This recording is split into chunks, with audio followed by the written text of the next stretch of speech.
Encounter এই শব্দটা আইনে নেই। কেন এনকাউন্টারের বিরোধিতা করা আসলে উচিত? যদি কনস্ট্যান্ট এনকাউন্টার হতে থাকে তাহলে তো সেটা গণতন্ত্রের পক্ষে উদ্বেগের হবেই। তো আমার এই কথা শুনে অনেকে ক্রিটিসাইজ করবেন, অনেকে ভালো বলবেন, অনেকে এটাও বুঝতে হবে যে সরকারকে আইনানুগ ব্যবস্থা নিতে হবে আইনের মাধ্যমে। যদি অ্যাকিউজ একজন, ফোর্স আছে, একজন পালিয়ে যায় কি করে, এই প্রশ্নটা তো অবশ্যই উঠবে। পুলিশের কাজের মধ্যে গাফিলতি রয়েছে। একটা এলাকায় যদি একটা বাচ্চা হারিয়ে যায়, এলাকার লোক খুঁজে ধরে দিচ্ছে, এটা কি? রাজ্যে বিজেপি ক্ষমতায় আসার পর দুটি ঘটনা বিশেষভাবে উদ্বেগ সৃষ্টি করেছে সর্বমহলেই। গণপিটুনির ঘটনা আর এনকাউন্টার। অনেকেই বলছেন যে রাজ্যে এই প্রথম এনকাউন্টার, যদিও এর আগেও এরকম ঘটনা ঘটেছে। আহ, কিন্তু এই যে এনকাউন্টার এবং গণপিটুনির ঘটনা ঘটলো, দুটোই কিন্তু বারুইপুর কাণ্ডকে ঘিরে। এই বিষয়টায় একাধিক প্রশ্ন। কেন এনকাউন্টার করতে হলো, কেন মধ্যরাতে ঘটনার পুনর্নির্মাণ করতে হলো, একাধিক প্রশ্ন। প্রথমেই বলবো এনকাউন্টার, এটা আইন কি বলে? এইভাবে কি এনকাউন্টার করা যায়? দেখুন, এটা রাজ্যের প্রথম এনকাউন্টার নয়, এই সরকারের প্রথম এনকাউন্টার। এর আগে কিষাণজি এনকাউন্টার হয়েছিল, এটা আমরা জানি। আপনাদের মিডিয়া চ্যানেলের প্রিভিয়াস 2000 যে সময় ঘটনাটা ঘটেছিল, 12-13 কি 14 এই টাইমে হবে, এক্সাক্ট টাইমটা আমার মনে নেই, 12-13 হবে। কিষাণজি এনকাউন্টার হয়েছিলেন, মাওয়িস্ট লিডার ছিলেন, অনেক প্রচুর মানুষকে খুন করেছিলেন, প্রচুর অভিযোগ ছিল তার নামে। এখন বিষয়টা হচ্ছে হলো, দেখুন, এনকাউন্টার এই শব্দটা আইনে নেই। ভারতবর্ষের কোনো আইনের বইয়ে, বিএনএস বলুন, পুরনো ইন্ডিয়ান কোড, পেনাল কোড বলুন, ক্রিমিনাল প্রসিডিওর কোড বলুন, পুলিশ রেগুলেশন বলুন, কোনো কিছুতেই নেই। এনকাউন্টার কোথাও আইনের কোনো শব্দে ডিফাইন করা নেই যে কাকে কখন এনকাউন্টার করা হবে, বা এনকাউন্টারের কোনো ডেফিনেশন যেটাকে আমরা আইনের ব্যাপারে বলি, এটা নেই। কিন্তু এটা হয় ভারতবর্ষে, কখন অনেক হয়, কেন হয়? ভারতবর্ষে অনেক সময়তেই হয়েছে, হয়। এখন প্রশ্নটা যেটা, সেটা হচ্ছিল, যখন এনকাউন্টার হয় সব ক্ষেত্রেই দেখা যায়, প্রায় সব ক্ষেত্রেই দেখা যায় যে পুলিশ আত্মরক্ষার্থে গুলি চালিয়েছে, এটা আসে। এখন ধরুন, পুলিশের সাথে একটা মবের গোলাগুলি চলছিল, ধরুন এই কিষাণজিকে ধরার জন্য, হয়তো আমি জানি না, সেটা তো আমি তো দেখতে যাইনি কি হয়েছে, সেখানে গোলাগুলিতে কেউ এনকাউন্টার হয়েছে, এটা হয়। আবার আমাদের দেশে এটাও আপনাকে বুঝতে হবে যে আসামি বা অপরাধী বলুন বা অভিযুক্ত বলুন, তাদের দীর্ঘদিন ট্রায়াল হচ্ছে, সেই সময় একটা প্লেন ছিনতাই করে যারা আন্ডার ট্রায়াল প্রিজনার, তাদেরকে ছাড়িয়ে নেওয়া হলো। এটাও ভারতবর্ষে হয়েছে, হয়নি তা নয়। কিন্তু আমি একটা জিনিস বিশ্বাস করি, যদি এনকাউন্টার হয় তাহলে সেই অপরাধীকে আইনের দোরগোড়ায় তুলে তাকে সাজাপ্রাপ্ত আসামি করা গেল না। হুম। মানে এনকাউন্টার আইনানুগ বিচারটা তা হলো হলো না। না, এটা একদম স্পষ্ট। এটা আপনি যদি, কেউ এনকাউন্টারের পক্ষে বলছে, অনেক জনমানুষ হুম, আছেন হুম, যে হুম। তারা বলছেন যে না, এনকাউন্টার হওয়া উচিত ছিল। আমি বলি অপরাধী সাজা পাওয়া উচিত ছিল। কিন্তু সেই বিষয়টা, যেটা একজন মানুষের আইনের মারফতে তাদের বিচার, যে বিষয়টা, সেটা হলো না। এবং সরকারের দায়িত্ব থাকে যে আইনের মারফত তাদেরকে একদম দৃষ্টান্তমূলক সাজা দেওয়ার, সেই জায়গাটা হলো না, এটা হলো ধর্ষণের কথা। ক্ষেত্রে তো বারবার এই প্রশ্নটাই উঠেছে যে এমন শাস্তি দেওয়া হোক যাতে ধর্ষণের মতো ঘটনা, ঘৃণ্য অপরাধ যাতে আটকানো যায়। কিন্তু মানে আপনি যেটা বললেন যে এই ন্যারেটিভটা ছড়াচ্ছে যে তাহলে মানে এনকাউন্টার হওয়া দরকার ছিল, ঠিকই হয়েছে। তো এখানে যখন বাম মহল এনকাউন্টারের বিরোধিতা করছে, তখন আরেকটা মহল কিন্তু বলছে তাহলে কি ধর্ষকের ফাঁসির পক্ষে নয় বামেরা?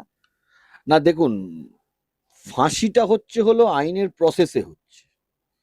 ডিস্ট্রিক্ট কোর্ট ফাঁসি দেয়, হাইকোর্ট সেই ফাঁসিটাকে কনফার্মেশন করে, ডেথ রেফারেন্সে আসে, তারপরে গভর্নরের কাছে অ্যাপিল করতে পারে, বা কেউ সুপ্রিম কোর্টে যেতে পারে, সুপ্রিম কোর্টের পর কেউ প্রেসিডেন্টের কাছে যেতে পারে। কিন্তু ফাঁসি কার্যকর হওয়ার যে পদ্ধতিক্রম আমাদের ভারতবর্ষের আইন ব্যবস্থার মধ্যে আছে, সেটা একটু সময় সাপেক্ষ ব্যাপার। সেটা এরকম মানে 10 দিনে 15 দিনে হয়ে যাবে। কিন্তু ভারতবর্ষের আইন ব্যবস্থার মধ্যে যে পদ্ধতিক্রমে একজন আসামিকে দোষী সাব্যস্ত করা হয়, আমি মনে করি এটা সব থেকে ভালো পদ্ধতি।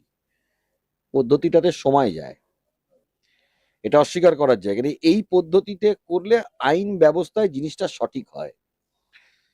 তাই সরকারের তরফ থেকে যদি কোনো কেসে এনকাউন্টার হয়ে যায়, তাহলে আইন ব্যবস্থা বা বিচার ব্যবস্থায় তার যে প্রমাণিত দোষী বা তাকে সাজা দেওয়া গেল সেটা হলো না।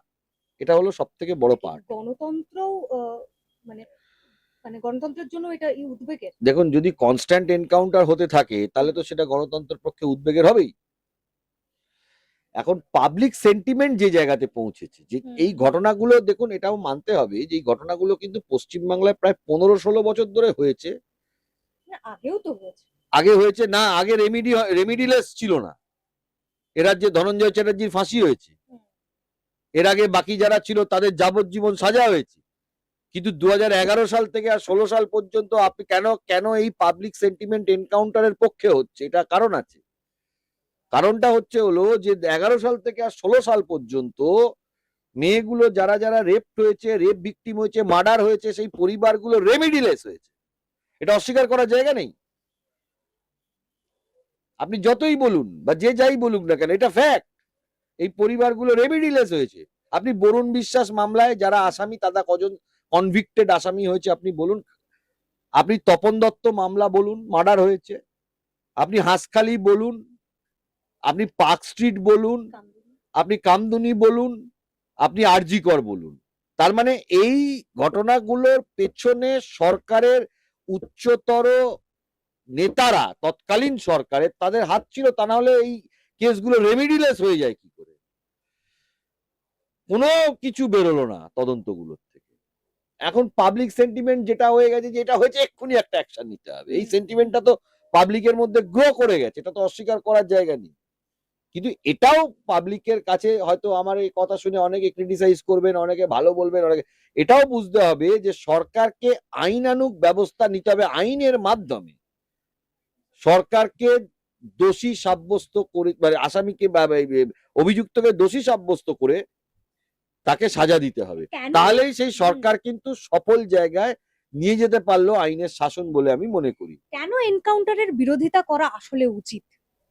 দেখুন, এনকাউন্টার যদি খুব বেশি হতে থাকে মানে তাহলে যেটার এটা সঙ্গে হয়তো হতে তাহলে পারে। এটা নেগেটিভ জায়গায় চলে যাবে। তাহলে এটা নেগেটিভ জায়গায় চলে যাবে। কারণ কালকে আহ, হতেই পারে যে কারোর বিরুদ্ধে একটা অভিযোগ এলো এবং তার ভিত্তিতেই যদি তার বিরুদ্ধে কোনো স্টেপ নেওয়া হয়, শাস্তিমূলক পদক্ষেপ নেওয়া হয়, তাহলে তো এটা মানে আজ আজ অন্য কারোর সঙ্গে হচ্ছে, কাল আপনার আমার সঙ্গে তো যে হতেই কারোর পারে। সঙ্গে হতে পারে, হুম। তখন আর আইনের শাসন থাকবে না যদি মানে এনকাউন্টার কনস্ট্রাক্ট। কিন্তু এটাও এটা কি ঘটনা, এরকমও হতে পারে যে সরকারের বিরোধিতা করলেও তাহলে আপনি রোষে পড়লেন? না দেখুন, এনকাউন্টার যখন হয় হুম, তখন তো কোনো একটা কারণ থাকে। হুম, সরকারের বিরোধিতা করলেই যে সবসময় এনকাউন্টার হয় এটা আমি মানি না। এনকাউন্টার নলে যে দমন পীড়ন পুলিশ এনকাউন্টার হয় তার বিশেষ কোনো কারণ থাকে, কারণ ছাড়া এনকাউন্টার হয় না। সে বিভিন্ন কারণ হতে পারে। এখন এখানে কারণ যেটা পুলিশকে আক্রমণ করেছে সেটা কারণ, অন্য অনেক কারণও থাকে। সব কারণ তো বলা সম্ভব না, কিন্তু কারণ থাকে। কিন্তু ব্যাপারটা সেটা নয়। দেখুন, যদি একটা স্কাফলিং হয়, স্কাফলিং এর মধ্যে এনকাউন্টার হলো, সেটা একটা যুক্তি। কিন্তু একটা লোক অ্যারেস্ট হয়ে আছে, যদি অ্যাকিউজ একজন, ফোর্স আছে, একজন পালিয়ে যায় কি করে, এই প্রশ্নটা তো অবশ্যই উঠবে। এটা তো না ওঠার মতন কথা না। পাবলিক সেন্টিমেন্ট এনকাউন্টার হয়েছে, তার মধ্যে পাবলিক সেন্টিমেন্ট ডেফিনেটলি, এখন যে পরিমাণ রেমিডিলেস পাবলিক হয়েছে, আজকে যদি নন স্টপ এনকাউন্টার দেখে তখন দেখবেন পাবলিকই বলছে না, এরকম এনকাউন্টার হওয়াটা ঠিক না। আমি যেটা বলতে চাইছি সেটা আইনের কথা। এনকাউন্টার হয়েছে, এখন এনকাউন্টার আমি হয়ে গেলে, আমি তো বারবারই বলছি, তাহলে আসামিকে আপনি সাজা দিতে পারলেন না। হুম, হুম। আরেকটা বিষয় কিন্তু বেশ উদ্বেগ সৃষ্টি করছে যে গণপিটুনি, বারুইপুরের ঘটনা, একজনের মৃত্যু পর্যন্ত হয়েছে। মুখ্যমন্ত্রী বলছেন যেটা, যে পুলিশ জানিয়েছে নির্দোষ সেই ব্যক্তি। আমি একটা কথা বলি যে বারুইপুরে গণপিটুনিতে যেটা যাকে মারা হয়েছে, অন্যায় হয়েছে যারা মেরেছে। এটা এই কালচার চলতে পারে নাকি? সব পক্ষের তো এটাও বলা উচিত। এবং আমি এটা দেখেছি, দেখুন অ্যাডমিনিস্ট্রেশন কিন্তু, বর্তমান অ্যাডমিনিস্ট্রেশন যে যাই বলুক, খুব স্ট্রং ব্যবস্থা নিয়েছে, এটা অস্বীকার করার প্রথমে জায়গা তো নেই। পুলিশের ভূমিকা নিয়ে প্রশ্ন উঠেছে যে আমি অভিযোগ আসছি, জানালেও কেন আমি পুলিশ আসছি সেটাতে। পদক্ষেপ নেয়নি? স্ট্রং ভূমিকা নিয়েছে, কিন্তু পুলিশের অ্যাডমিনিস্ট্রেশন বা পুলিশের কাজের মধ্যে কিন্তু গাফিলতি রয়েছে, এটা অস্বীকার করার জায়গা সেই নেই। কারণেই কি এই ক্ষোভ তৈরি হলো? অবশ্যই ক্ষোভ হবে। ক্ষোভ এই কারণে না, ক্ষোভটা 2011 সালের পর থেকে তৈরি হয়েছে। কেন কেন পুলিশের কাজের মধ্যে গাফিলতি রয়েছে আমি বলি। একটা এলাকায় যদি একটা বাচ্চা হারিয়ে যায়, এলাকার লোক খুঁজে ধরে দিচ্ছে, এটা কি? পুলিশ কোথায়? যিনি আসামি, যিনি হয়েছে, তার সোশ্যাল মিডিয়াতে দেখা যাচ্ছে যে এলাকার লোক তাকে ধরে ধরে ধরে ধরে পুলিশের কাছে নিয়ে গেছে, গোটা গ্রামে ছড়িয়ে গেছে বাচ্চাটা হারিয়ে গেছে, বাচ্চাটা নেই, আর ওকে পুলিশ ধরে নিয়ে যাচ্ছে না, গ্রামের লোক ধরে নিয়ে যাচ্ছে। তাহলে আমি পুলিশ অ্যাডমিনিস্ট্রেশনকে, ওই লোকাল পুলিশ অ্যাডমিনিস্ট্রেশনকে আমি কেন ফেলিওর বলবো না? এক। দুই হচ্ছিল, আমাদের দেশে পুলিশ রিফর্মস হওয়া দরকার। কেন পুলিশ রিফর্মস হওয়া দরকার এটা বুঝতে হবে। কে কি বলবেন, কে কি না বলবেন সেই দিয়ে ভেবে আমি বলছি না। ক্রিটিসাইজ করতে পারেন, ভালো বলতে পারেন। একটা বাচ্চা হারিয়ে গেছে, আপনি চিন্তা করে দেখুন, গোটা গ্রামে বা গোটা এলাকা বাচ্চা হারিয়ে গেলে গোটা এলাকায় খবর হয়ে যায়। থানার কাছে খবর, থানাগুলো ঘুমোয় কেন? প্রত্যেকটা থানা একটা হারিয়ে যাওয়া বাচ্চা হারিয়ে যাওয়ার মতো খবর হলে তাদেরকে অ্যালার্টনেস। একটা ভিআইপি যদি রাস্তা দিয়ে যায়, আপনি দেখুন তো যে পুলিশের গাড়ি, পুলিশ পরপর সিগনালে কিরকম অ্যালার্টনেস করে। একটা বাচ্চা হারিয়ে গেলে পুলিশরা ঘুমোচ্ছে। সেই অ্যালার্টনেস যদি আজকে পুলিশের মধ্যে তৎক্ষণাৎ আসতো, তাহলে হয়তো বা বাচ্চাটাকে বাঁচানো যেত। আইনে কি হতো, পরবর্তীকালে কি হতো, সেটা পরের প্রশ্ন। কিন্তু আগে তো যদি কেউ বাচ্চা হারিয়ে যায় বা কিছু দুর্ঘটনা ঘটে, আগে তো মানুষটাকে বাঁচানোর চেষ্টা করতে হবে। তার যে কুইক রেসপন্স, সেটা রাজ্য পুলিশে, আমি কোনো রাজনৈতিক দলকে ক্রিটিসাইজ করে বলছি না, রাজ্য পুলিশে সেই ব্যবস্থাটা আগে ছিল হয়তো 2011 সালের আগে। এই 11 থেকে 16 পর্যন্ত সেই ব্যবস্থাটা হারিয়ে গেছে। আপনি ফোন করুন এখন 100-তে কিছু জানানোর জন্য, কখন পুলিশ আসবে আর কখন রিয়াকশন দেবে দেখছি, দেখবো। এই সিস্টেমটাই ডিউটি অফিসার থেকে একদম সুপিরিয়র পোস্ট পর্যন্ত এই জিনিসটা আছে, তাদের রিয়াকশনই পাওয়া যায় না। হ্যাঁ, কিছু এক্সেপশনাল পুলিশ অফিসার আছে, এটা অস্বীকার করবো না, কিন্তু ম্যাক্সিমাম জায়গাতে এটা হয় না। সরকার বদলালেও কি পুলিশের ভূমিকার সে অর্থে বদল হয়নি? না, পুলিশের ভূমিকা, কিছু অফিসার বদলেছে, কিছু ভালো অফিসার এসেছেন, হয়তো নতুন করে কাজ করার চিন্তা ভাবনা করছেন, সেটা হতে পারে, কিন্তু পুলিশের ভূমিকা সেই জায়গাটা হয়নি। যদি হতো তাহলে আমরা ছবিতে দেখতে পেতাম যে আসামিকে পুলিশ ধরে নিয়ে যাচ্ছে, আসামিকে তো গ্রামের লোক ধরে নিয়ে যাচ্ছে, সে তিনি যেই হন না কেন। তার মধ্যে রাজনীতি আছে, এ বলছে এ আমার লোক, এ আমার লোক, ও করেছে, এ বলছে ও করেছে, এ রাজনীতি তো এইটাই তো চলছে। তাহলে মোটা সবই উঠেছে, কারণ মোদ্দা কথা যেটা দাঁড়াচ্ছে সেটা হচ্ছে হলো যে পুলিশ অ্যাডমিনিস্ট্রেশন কিন্তু একেবারে যে সফল হয়েছে এটা বলা যেতে পারে না। তবে হ্যাঁ, ওপরতলার অ্যাডমিনিস্ট্রেশনের তরফ থেকে একটা কড়া পদক্ষেপ নেওয়ার চেষ্টা হয়েছে, কিন্তু এই এনকাউন্টারের যে বিষয়টা আমি বলবো, এটা কিন্তু যেহেতু করতে পারেনি, আসামিকে এনকাউন্টার হয়ে গিয়েছে, এটা কিন্তু আমি একবারে যে 100% এটাকে আমি ক্লিন চিট দেবো না ঠিক হয়েছে এটা বলাটা ঠিক নয়। এনকাউন্টার হওয়াটা যত কম হয় বা না হওয়াটাই বাঞ্ছনীয়। কিন্তু এই যে গণপিটুনির মানসিকতাটা, এটা কি একদিনে তৈরি হয়ে যায়? ডিম ছোড়া, ওই যে ক্ষোভ প্রকাশের নামে ডিম ছোড়া, কোথাও গিয়ে কি তার থেকে এক প্রকার শুরু হয়েছিল বিষয়টা? ডিম ছুটতে যাবে কি কারণে? সেই লোকগুলো অ্যারেস্ট হয় না কেন? আমি তো বলবো যে ডিম ছড়ে তার এগেনস্টে অ্যাটেম্প টু মার্ডার হওয়া উচিত। কারো যদি চোখে ডিম লাগে, চোখের অঙ্গহানি হয়ে যায়, ডিম বলে তার লাগবে না? হয় এটা, এই কালচারটা কোথা থেকে আসে? এটা 2026 সালের পর থেকে দেখতে হবে সব এলাকায় এলাকায় ডিম ছুটছে। কেন ব্যবস্থা নেওয়া হচ্ছে? কড়া ব্যবস্থা নেওয়া হচ্ছে না কেন? আসামি কাস্টাডিতে আছে, তাকে নিয়ে কোর্টে যাওয়া হচ্ছে। সেটা থেকে এত বড় একটা ঘটনা না না, ঘটে গেল। সেখানে পুলিশ নিয়ে যাচ্ছে কোর্টে, সাধারণ লোক নিয়ে যাচ্ছে না। সেখানে ডিম ছুড়ে যাচ্ছে, পুলিশ দাঁড়িয়ে আছে, কি ধরনের হচ্ছে? তো সঠিক জিনিস হয়নি এটা। সেখান থেকে তাহলে তো ডিম ছোড়া কালচারই চলতে থাকবে। যারা ডিম ছুটছে তারা হয়তো মনে করছে আজকে আমাদের হাতে প্রচুর ক্ষমতা আছে, যখন উল্টে যাবে সরকার তখন কি করবে? তাদের দিকে ছেড়ে দেবে লোকজন যাদেরকে ডিম ছুড়েছে। আপনি বলুন তো, এই কালচারটা বন্ধ হওয়া দরকার। এই কালচারটা বাংলায় হয়ে গেছে। আর এই কালচারটা তো সাধারণ মানুষের মধ্যে ঢুকে যাচ্ছে। এই যে আজকে গণপিটুনির ঘটনা ঘটে গেল, মানুষের তাহলে ক্ষোভ হলে তারা পিটিয়ে মেরে ফেলবে মানুষকে সন্দেহের বশে। এখানে দেখুন, মানুষের গ্রুপের মধ্যে ক্ল্যাশ লেগে যাচ্ছে। 11 সালের পর থেকে এই কালচারটা শুরু হয়েছে। এই কালচারটা এখনো থামানো যাচ্ছে না, এই জায়গায় দাঁড়িয়ে গেছে। বলছেন মূলত গোড়ায় গন্ডগোল তৃণমূল সরকার আসার পরেই যত সমস্যা হয়েছে। আজকে দেখুন সমস্যা, এটাও তো অস্বীকার করতে আপনি পারবেন না, যারা ধরুন মার খেয়েছে তারা এখন হয়েছে, তাদেরকে বোঝানো হচ্ছে যে ভাই আইন নিজে হাতে, তাও নিজে নিচ্ছে। যখন নিজে হাতে আইন নিচ্ছে তাহলে পুলিশ ঘুমিয়ে আছে?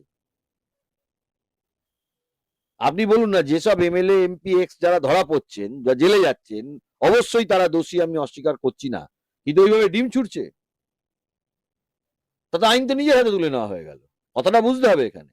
5-এ পা দিল ইনস্ক্রিপ্ট। এই 5 বছরে আমরা আমাদের সাধ্যমতো শ্রম, নিষ্ঠা এবং সাহসে ভর করে চালিয়ে গেছি আমাদের সাংবাদিকতা। এক্সিট পোলের মিথ্যাচার ফাঁস করেছি আমরা। গিগ শ্রমিক, পরিযায়ী শ্রমিকদের কথা বারবার তুলে ধরেছি আমরা। প্যালেস্টাইন, বাংলাদেশ নিয়ে কথা বলেছি আমরা। বাংলাদেশের শাটডাউনের দিনগুলিতে প্রবাসী বাঙালিদের তাদের পরিবার পরিজনের খবর দিয়েছি আমরা। নাগরিক সাংবাদিকতা চালিয়ে যেতে গেলে চাই নাগরিকদের প্রত্যক্ষ অংশগ্রহণ। তাই আমরা ডোনেশন ব্যবস্থা চালু করেছি। স্ক্রিনে দেওয়া এই কিউআর কোডে আপনারা আমাদের যে কোনো অঙ্কের মূল্য পাঠাতে পারেন। আপনাদের অনুদান আমাদের নিজেদের কাজ এগিয়ে নিয়ে যেতে সাহায্য করবে।